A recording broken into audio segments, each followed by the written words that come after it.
الحمد لله نحمده ونستعينه ونستغفره ونؤمن به ونتوكل عليه ونعوذ بالله من شرور أنفسنا ومن سيئات أعمالنا من يهد الله فلا مضل له ومن يضلل فلا هادي له ونشهد أن لا إله إلا الله وحده لا شريك له ونشهد أن سيدنا ومولانا محمدا عبده ورسوله صلى الله تعالى عليه وعلى آله وأصحابه وبارك وسلم تسليما كثيرا أما بعد فأعوذ بالله من الشيطان الرجيم بسم الله الرحمن الرحيم يا أيها الذين آمنوا استعينوا بالصبر والصلاة إن الله مع الصابرين وقال النبي صلى الله عليه وسلم لابن عباس رضي الله عنهما احفظ الله يحفظك احفظ الله تجده تجاهك أو كما قال عليه الصلاة والسلام۔ معزز سامعین کرام، بزرگوں اور دوستوں، اللہ تبارک و تعالی نے انسانوں کو اس دنیا کے اندر پیدا فرمایا اور انسانوں کے فائدے اور ان کی ضروریات کے لیے پوری دنیا کو پیدا فرمایا ہے۔ اسی لیے شاعر کہتا ہے کہ کھیتیاں سرسبز ہیں تیری غذا کے واسطے، چاند سورج اور ستارے ہیں ضیاء کے واسطے، بحر و بر شمس و قمر ماہ و شمع کے واسطے، یہ جہاں تیرے لیے اور تو خدا کے واسطے۔ تو اللہ تعالیٰ نے اس پوری کائنات کو انسانوں کی ضروریات پوری کرنے کے لیے پیدا فرمایا کہ یہ بہتے دریا، یہ سمندر، یہ زمین، یہ خوبصورت آسمان، یہ پہاڑ، یہ جنگلات، یہ سب کچھ انسانوں کے لیے اللہ تعالیٰ نے پیدا فرمایا۔ اسی کو کہا گیا ان الدنیا خلقت لکم، اور پھر انسان کو کس لیے پیدا کیا گیا؟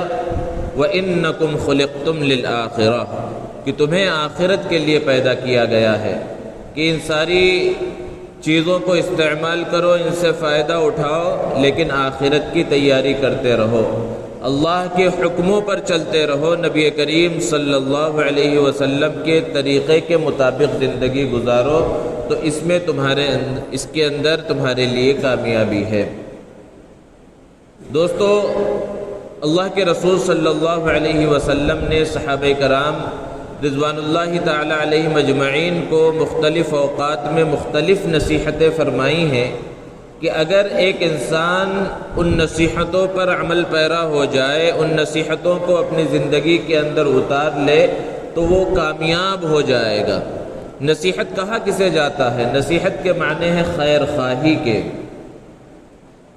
حضرت سلیمان علیہ السلام کے زمانے میں قرآن مجید میں اللہ نے واقعہ بیان فرمایا کہ وہ ایک میدان سے گزر رہے ہیں اپنے لشکر کے ساتھ، اور زمین پر چیونٹیاں رینگ رہی تھی، تو جب چیونٹیوں کی سردار نے دیکھا کہ حضرت سلیمان کا لشکر آ رہا ہے تو دوسری چیونٹیوں سے اس نے کہا یا ایھا النمل ادخلوا مساکنکم، کہ چیونٹیوں اپنے سوراخ میں داخل ہو جاؤ، کہیں سلیمان کا لشکر تمہیں روند نہ ڈالے۔ تو وہ چیونٹیوں کی جو بڑی تھی، اس نے اپنے ساتھی چیونٹیوں سے جو یہ بات کہی، یہ اس کی طرف سے خیر خواہی تھی، نصیحت تھی، کیونکہ اسے پتہ چل گیا تھا ادھر سے لشکر آ رہا ہے اور ان کو نظر نہیں آئے گا اور وہ غفلت کے اندر تمہیں روند ڈالیں گے۔ تو تھوڑا سا غور کریں کہ چیونٹیوں نے جب اپنی ساتھی چیونٹیوں کے ساتھ خیر خواہی کی تو اللہ تعالیٰ کو یہ ادا اتنی پسند آئی کہ قرآن میں اس کا تذکرہ فرمایا۔ تو اگر ایک انسان دوسرے انسان کے ساتھ خیر خواہی کرے کہ اس کو بھلائی کا حکم دے، اس کو برائی سے روکے، غلط کاموں سے روکے، تو پھر اس کا کتنا بڑا مقام اور مرتبہ ہوگا۔ اور قرآن میں اللہ نے بیان فرمایا ہے وَذَكِّرْ فَإِنَّ الذِّكْرَىٰ تَنفَعُ الْمُؤْمِنِينَ، کہ نبی صلی اللہ علیہ وسلم نصیحت کرتے رہیے، کیونکہ یہ نصیحت مسلمانوں کو فائدہ پہنچاتی ہے۔ اللہ کے رسول صلی اللہ علیہ وسلم ایک مرتبہ سفر پر جا رہے ہیں، ساتھ میں آپ کے چچا زاد بھائی حضرت عبداللہ ابن عباس رضی اللہ تعالی عنہما بھی ہیں۔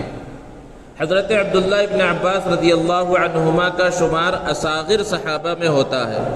اصاغر صحابہ ان صحابہ کو کہا جاتا ہے کہ اللہ کے رسول صلی اللہ علیہ وسلم کی وفات کے وقت جو یا تو کم سن رہے ہوں یا بالکل ابتدائی جوانی کی عمر میں رہے ہوں، یعنی ان کی عمر آپ صلی اللہ علیہ وسلم کی وفات کے وقت کم رہی ہو۔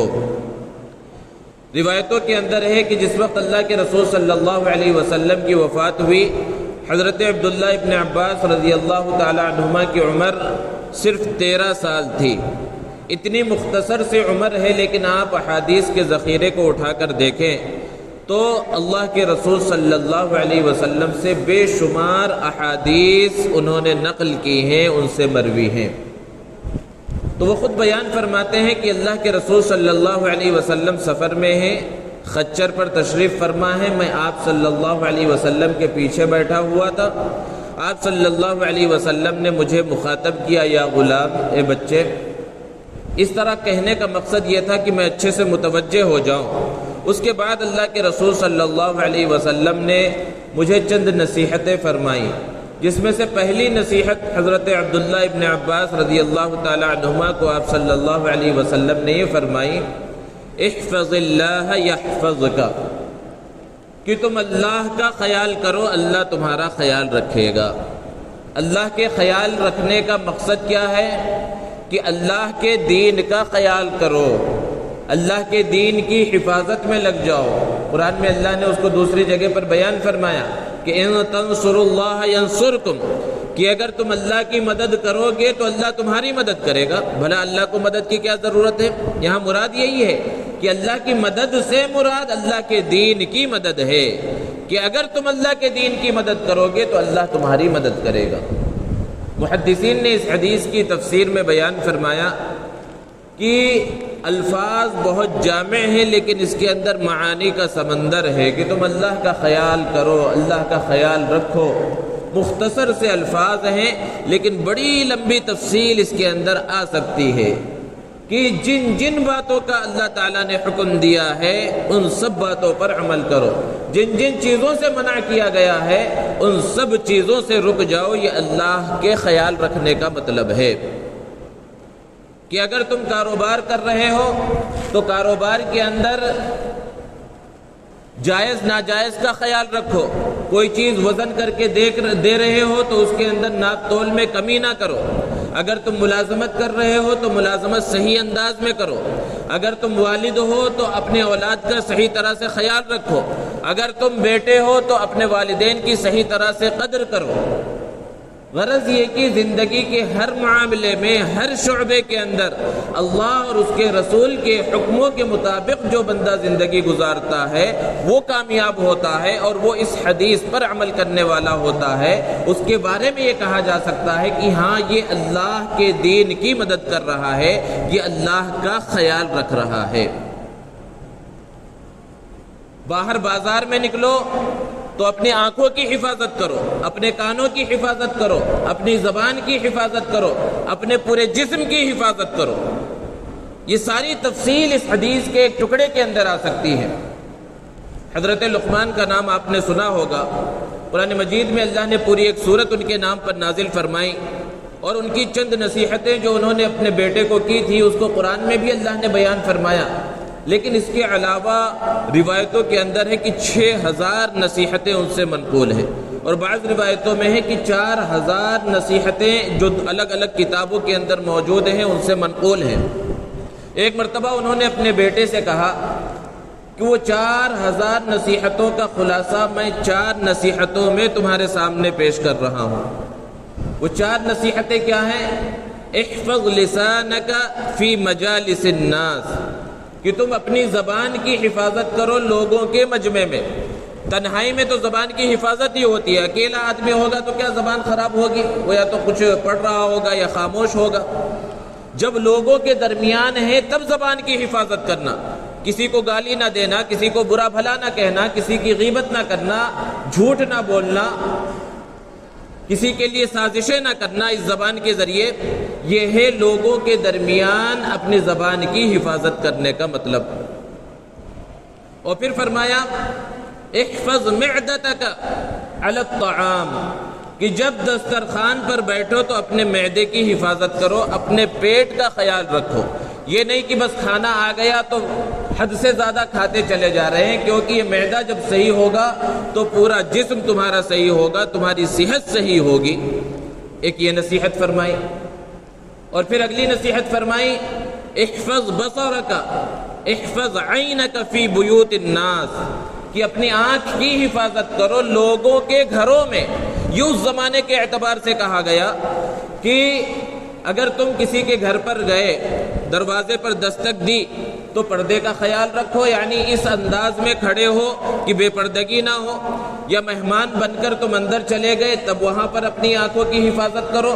لیکن آج کے اعتبار سے دیکھا جائے تو ہر جگہ پر یہ حکم نافذ ہوتا ہے، کیونکہ بے پردگی کا سیلاب عمدہ پڑا ہے۔ اب صرف گھروں کے اندر ہی نہیں بلکہ ہر جگہ کے اوپر بے حیائی اور بے پردگی ہو سکتی ہے۔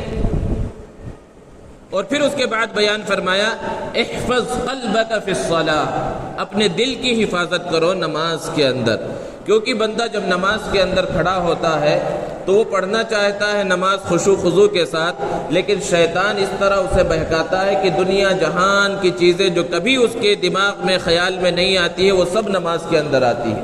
اسی لیے ایک واقعہ مشہور ہے کہ ایک شخص نے کچھ سونا چاندی کسی جگہ کے اوپر دفن کیا تھا حفاظت کے واسطے، پھر وہ کس جگہ پر اس نے دفن کیا تھا وہ جگہ بھول گیا، بہت پریشان تھا۔ تو کسی سے سوال کیا کہ اب میں کیا کروں، کیسے میں اس جگہ کو یاد کروں جس جگہ پر میں نے اس کو جو ہے دفن کیا تھا، وہ جگہ میں بھول چکا ہوں۔ تو انہوں نے اس سے کہا کہ بس اب رات جیسے ہی شروع ہو تم نماز پڑھنا شروع کرو اور صبح تک نماز پڑھتے رہو، تمہیں وہ جگہ پتہ چل جائے گی۔ اب جب اس نے نماز پڑھنا شروع کیا، 2 رکعت پڑھا، 4 رکعت پڑھا، اب شیطان اس چیز کو کیسے برداشت کر سکتا ہے کہ ایک بندہ جو ہے اللہ کی عبادت میں لگا رہے۔ اب اس کے دل و دماغ کے اندر بات ڈالنا شروع کیا، یہاں تک کہ اسے یاد آ گیا کہ فلاں جگہ کے اوپر میں نے وہ چیز چھپائی تھی، اور اس نے وہ جگہ پر جا کر کھودا تو اس کا سونا چاندی وہاں پر محفوظ تھا۔ خلاصہ یہ ہے کہ نماز کے اندر آدمی کا دماغ کبھی کاروبار میں، کبھی تجارت میں، کبھی بیوی بچوں میں، کبھی الگ الگ جگہوں کے اوپر رہتا ہے۔ تو یہ نصیحت حضرت لقمان نے کی کہ اس دل کی حفاظت نماز کے اندر کرنا ہے۔ تو بہرحال خلاصہ یہی ہے، اللہ کے رسول صلی اللہ علیہ وسلم نے جو حضرت ابن عباس رضی اللہ عنہما کو نصیحت فرمائی کہ تم اللہ کا خیال رکھو، اللہ تمہارا خیال رکھے گا۔ پھر اگلی نصیحت بھی اسی طرح فرمائی کہ احفظ اللہ، دیکھو اللہ کا خیال رکھو، تجدہ تجاہک، اور ایک روایت میں ہے تجدہ امامک، کہ تم اللہ کا خیال رکھو گے یعنی دین پر صحیح طرح سے عمل کرو گے تو اللہ کو اپنے ساتھ پاؤ گے، اللہ کو اپنے سامنے پاؤ گے۔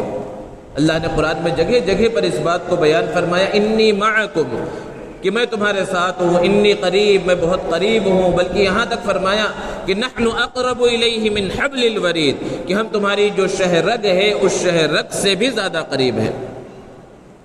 اور پھر جب اللہ رب العزت کا ساتھ مل جائے تو پھر انسان ہر مقام پر کامیاب ہوگا، کہیں بھی وہ پریشان حال نہیں ہوگا، کبھی بھی وہ ناکامی کا منہ نہیں دیکھے گا، کیونکہ اللہ کی طرف سے اس کو معیت مل گئی ہے، اللہ رب العزت کا ساتھ اسے مل گیا ہے۔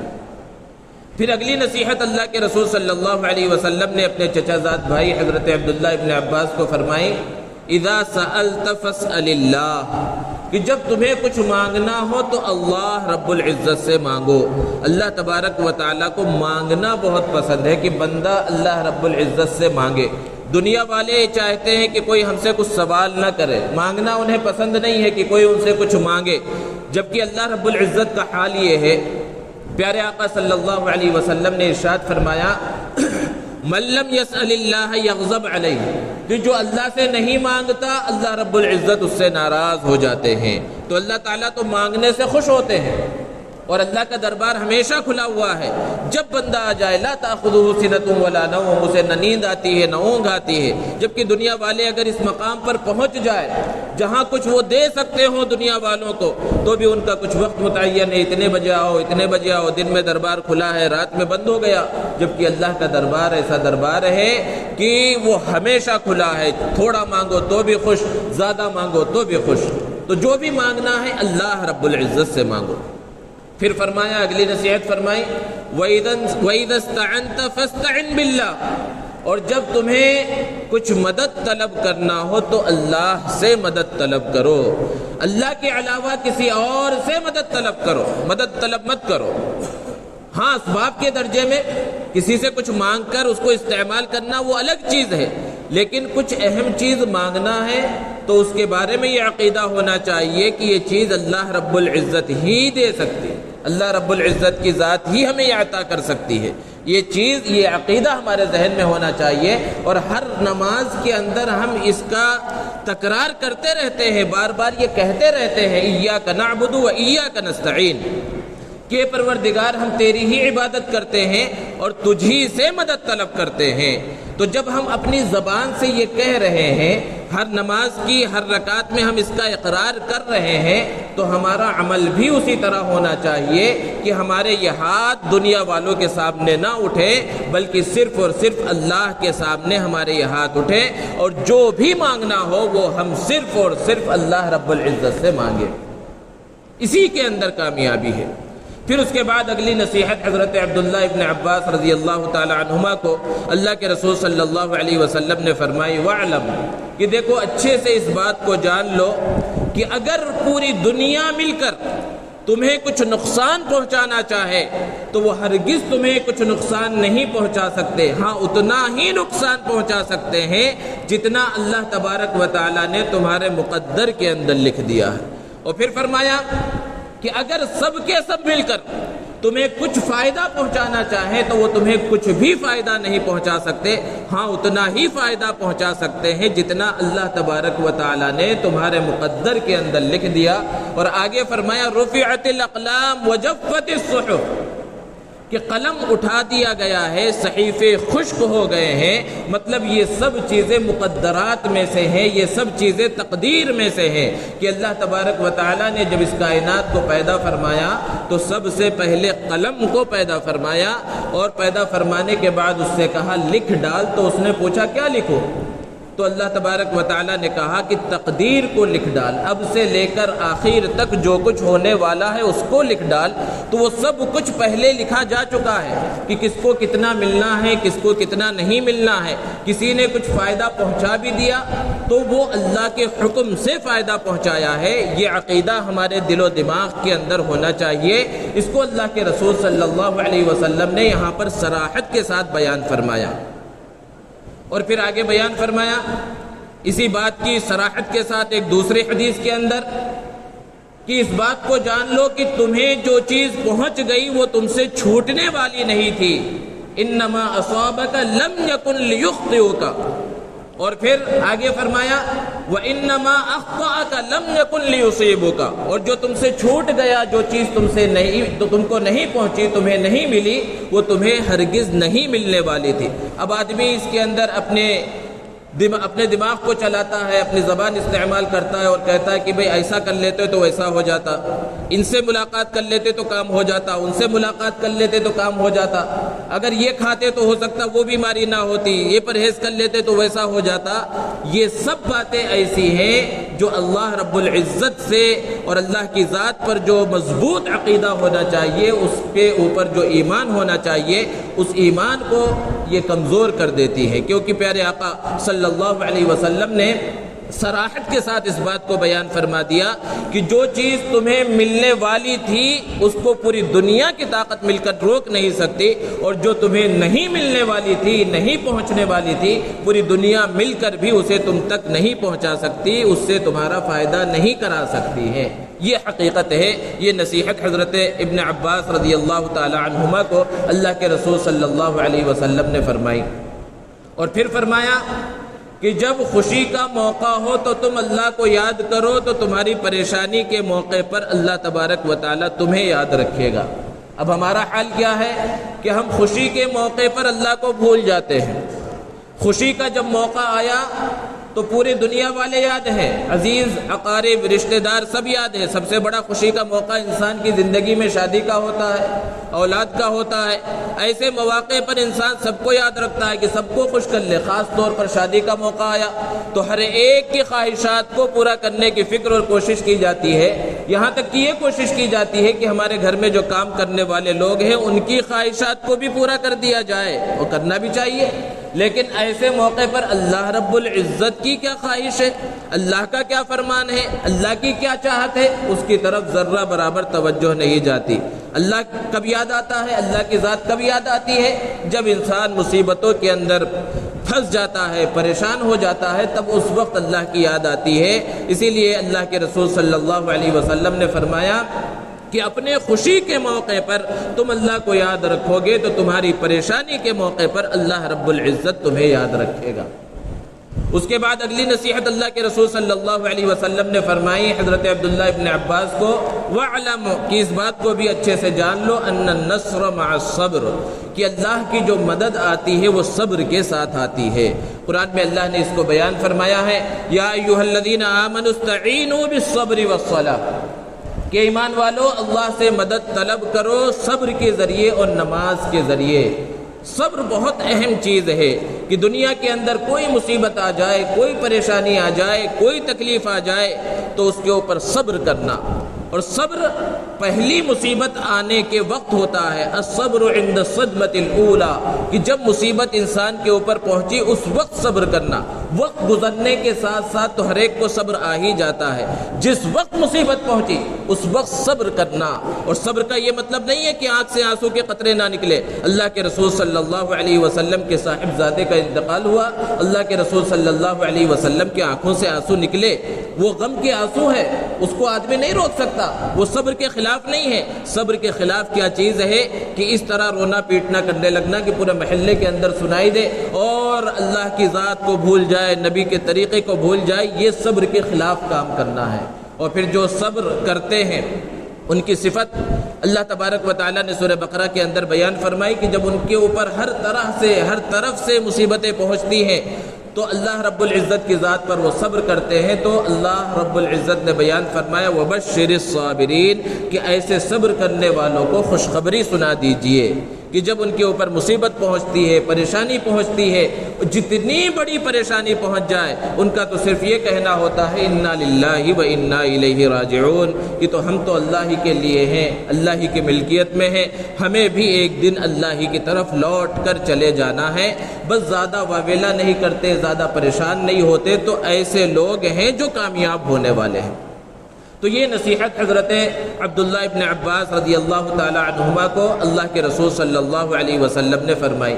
اور پھر اسی سے ملتی جلتی بات اللہ کے رسول صلی اللہ علیہ وسلم نے آگے بیان فرمائی، وَأَنَّ الْفَرَجَ مَعَ الْكَرْبِ کہ کشادگی تنگی کے ساتھ ہے، یعنی اگر تمہیں کوئی مصیبت آ رہی ہے، پریشانی ہے اور تم یہ سمجھ رہے ہو کہ ساری دنیا کی مصیبتیں میرے ہی اوپر آ رہی ہیں اور اس وقت تم صبر کرتے ہو اور زبان سے ایسے الفاظ نہیں نکلتے جو اللہ رب العزت کے شان کے خلاف ہوں، جیسے کہ بعض لوگوں کی زبان سے یہ الفاظ نکل جاتے ہیں، بھئی میں ملا تھا پوری دنیا کے اندر ساری بیماریاں میرے گھر کے اندر، ساری پریشانیاں میرے گھر کے اندر، سارے نقصانات میرے گھر کے اندر، دیکھو فلاں بھی آرام میں ہے، فلاں بھی آرام میں ہے، ہمارے فلاں رشتہ دار بھی آرام میں ہے، سب پریشانیاں میرے ہی اندر ہے، پتہ نہیں اللہ تعالیٰ مجھ سے کیا چاہتے ہیں۔ ایسے الفاظ جب بندے کے زبان سے نکلتے ہیں تو اللہ تبارک و تعالیٰ اس سے ناراض ہو جاتا ہے۔ اور اگر مصیبتیں اس کے پاس آ رہی ہیں، پریشانیاں آ رہی ہیں اور اس کے اوپر یہ سوچ کر صبر کر رہا ہے کہ ایک دن ان مصیبتوں کے بعد آسانی ہے، فرج یعنی کشادگی ہے، تو پھر اس کے بعد وہ پریشان حال نہیں ہوتا۔ اور پھر آگے بیان فرمایا وَأَنَّ مَعَ الْعُسْرِ يُسْرًا اور اس بات کو بھی جان لو کہ تنگی کے ساتھ آسانی ہے۔ قرآن میں اللہ نے اس بات کو بیان فرمایا ہے تو ہمارے لیے ضروری کیا ہے کہ اللہ کے رسول صلی اللہ علیہ وسلم نے یہ جو چند نصیحتیں حضرت عبداللہ ابن عباس رضی اللہ تعالی عنہما کو بیان فرمائیں، اگر ہم خالی ان نصیحتوں کے اوپر عمل کر لیں تو کامیاب ہو جائیں گے۔ امام الاولیاء شیخ عبد القادر جیلانی رحمۃ اللہ علیہ کتنا بڑا مقام و مرتبہ ہے، والدہ کی نصیحتوں پر عمل کیا تو اس سے کتنا بڑا مقام و مرتبہ حاصل ہوا کہ بیٹا جھوٹ مت بولنا، تو اس سے کتنا بڑا مقام حاصل ہوا اور کتنا بڑا فائدہ ہوا کہ ڈاکوؤں کے ایک لشکر نے توبہ کر لی ان کے ہاتھ پر، وہ سیدھے راستے کے اوپر آ گئے۔ شیخ عبد القادر جیلانی رحمۃ اللہ علیہ نے اپنی کتاب کے اندر پہلے اس حدیث کو نقل کیا جو حضرت عبداللہ ابن عباس رضی اللہ تعالی عنہما کو اللہ کے رسول صلی اللہ علیہ وسلم نے نصیحتیں فرمائیں، اور پھر اس کے بعد بیان فرمایا، لکھا کہ ہر مسلمان کو چاہیے کہ وہ ان نصیحتوں کو اچھے سے یاد کر لے اور اس کے اوپر عمل کرنے کی فکر اور کوشش کرے، کیونکہ اگر وہ صرف اس حدیث کے اوپر عمل کر لے گا تو تقریباً پورے اسلام پر وہ عمل کرنے والا ہو جائے گا، کیونکہ اس کے اندر کہا کیا جا رہا ہے، پوری حدیث کا اور پوری بات کا خلاصہ کیا ہے کہ شروع میں یہ کہا گیا کہ دیکھو اللہ کا خیال رکھو، یعنی اللہ کے دین کی مدد کرو۔ اس کے اندر سارے احکامات آ گئے، ساری منہیات اس کے اندر آ گئی، جن چیزوں کا اللہ نے حکم دیا اس پر عمل کرنے کا حکم آ گیا، جن چیزوں سے اللہ اور رسول نے منع فرمایا ان سے رکنے کا بچنے کا حکم آ گیا۔ پھر اس کے بعد کہا گیا کہ صبر کرنا ہے اور اس بات کا پختہ یقین اور عقیدہ رکھنا ہے کہ جو کچھ کائنات کے اندر ہو رہا ہے یہ اللہ رب العزت کی ذات کے حکم سے ہو رہا ہے، اللہ کی طرف سے ہو رہا ہے، اور یہ سب چیزیں تقدیر کے اندر لکھی جا چکی ہے، تو اس سے ہمارا عقیدہ مضبوط ہو رہا ہے، ہمارا ایمان مضبوط ہو رہا ہے۔ اور اس کے اندر یہ حکم دیا جا رہا ہے کہ اگر اپنے ہاتھ کو پھیلانا ہے، کچھ مانگنا ہے تو اللہ کی ذات سے مانگنا ہے، یہ حکم اس کے اندر دیا جا رہا ہے۔ تو اگر ہم اس حدیث کے اوپر عمل کرنے والے بن جائیں تو پھر اللہ کی ذات سے امید ہے کہ ہم کامیاب ہوں گے۔ صحابہ کا حال کیا تھا کہ وہ اللہ کے رسول صلی اللہ علیہ وسلم کی نصیحتوں پر عمل کرتے تھے، کوئی نصیحت انہیں کی جاتی تھی تو وہ اس پر عمل کرنے کی فکر اور کوشش کیا کرتے تھے۔ حضرت عبداللہ ابن عباس رضی اللہ تعالی عنہما، عمر دیکھیے کہ آپ صلی اللہ علیہ وسلم کی وفات کے وقت 13 سال ہے، گویا کہ یہ نصیحت اور کبھی پہلے کی گئی ہوگی، یعنی اس سے بھی کم عمری کے اندر انہیں وہ نصیحت کی گئی، لیکن اس کو انہوں نے کس طرح اپنی زندگی کے اندر اپنایا کہ ان کی پوری زندگی پھر آگے کی اٹھا کر دیکھیں کہ بہت بڑے مفسر کا مقام اور مرتبہ انہیں ملا۔ اس امت کا سب سے بڑا مفسر قرآن حضرت عبداللہ ابن عباس رضی اللہ تعالی عنہما کو کہا جاتا ہے، اور پھر انہوں نے مکۃ المکرمہ سے مدینۃ المنورہ سے ہجرت کی اور طائف کے مقام پر تشریف لے گئے، اور وہاں اس زمانے میں یعنی 1400 سال پہلے ان کا جو گھر تھا اس گھر کے باقیات اور اس گھر کے نشان جہاں پر بیٹھ کر وہ قرآن مجید کی تفصیل لکھا کرتے تھے وہ آج بھی موجود ہے، اور اس زمانے میں انہوں نے اس جگہ پر مسجد تعمیر کرائی اور آج بہت بڑی مسجد وہاں پر بنی ہوئی ہے، ان کے نام پر حضرت عبداللہ ابن عباس رضی اللہ عنہما کے نام پر وہ مسجد آج موجود ہے، وہاں پر ان کا کتب خانہ موجود ہے، ان کے ہاتھ سے لکھی ہوئی چیزیں موجود ہیں۔ یہ سب کیسے ہوا کہ اتنا لمبا صدیاں گزر گئیں، صدیوں کے گزرنے کے بعد ان کا نام، ان کا مقام و مرتبہ باقی رہا، لوگ ان کو اچھے سے یاد کرتے ہیں، ان کا مقام و مرتبہ بیان کرتے ہیں۔ کیوں کرتے ہیں؟ کیونکہ اللہ کے رسول صلی اللہ علیہ وسلم سے وہ سچی پکی محبت کرنے والے تھے، اللہ کے رسول صلی اللہ علیہ وسلم نے انہیں جو حکم دیا تھا اس حکم پر وہ عمل کرنے والے تھے، اللہ کے رسول صلی اللہ علیہ وسلم کی نصیحتوں پر عمل کرنے والے تھے۔ ہمارا حال کیا ہے کہ ہم قرآن پڑھتے ہیں، واقعات سنتے ہیں، صحابہ کو اللہ کے رسول صلی اللہ علیہ وسلم نے جو نصیحتیں فرمائی ان نصیحتوں کو سنتے بھی ہیں، لیکن اس پر عمل کرنے کی فکر اور کوشش نہیں ہوتی، سرسری انداز میں ہماری زندگی گزر رہی ہے۔ ہم جلسوں کے اندر جاتے ہیں، جلسوں کے اندر بیانات سنتے ہیں، جمعہ کے خطبوں کے اندر شریک ہوتے ہیں، بہت ساری چیزیں بیان کی جاتی ہے، لیکن خود ہم اپنا محاسبہ کریں کہ ہم کتنی چیزوں پر عمل کرنے کا تہیہ کر کے اٹھتے ہیں۔ یہ کمی اس بات کی ہے کہ معلومات تو بہت ساری ہیں، لیکن وہ جو معلومات ہیں وہ جب تک معمولات کے اندر نہیں بدلیں گی، عمل کے اندر نہیں آئیں گی، تب تک ہماری زندگی کامیاب نہیں ہوگی۔ اللہ رب العزت سے دعا ہے اللہ تبارک و تعالی ہم سب کو حضور اکرم صلی اللہ علیہ وسلم اور صحابہ کرام کے نقش قدم پر چلنے کی توفیق عطا فرمائے۔ وآخر دعوانا الحمد للہ رب العالمین۔